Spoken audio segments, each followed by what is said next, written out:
Let's take a minute to review the learning goals for Chapter 10, which focuses on the concepts related to consumer choice.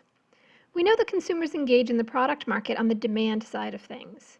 We know that quantity demanded is the amount of a good or service that a consumer wants at a given price and a given time. This chapter has helped us to understand that idea of want. The primary concept of this chapter is the idea of utility, which we can measure in total utility, of course, but which we are most often interested in terms of marginal utility.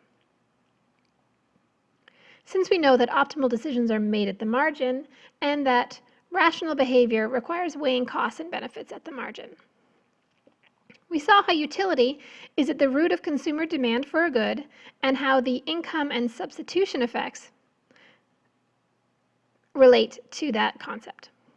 We were also reminded that, as our foundational economic tenet says, scarcity requires people to make choices, which involve trade-offs.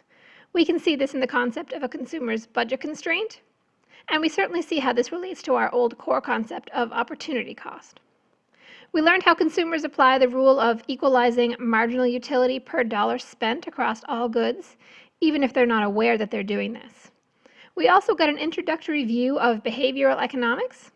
This allowed us to take a step back and see the ways in which consumers behave that are predictably irrational.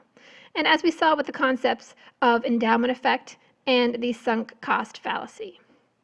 If you're ready, you should turn now to the Chapter 11 materials. Remember, you can always bring any questions you have to my office hours or to the tutor for this course.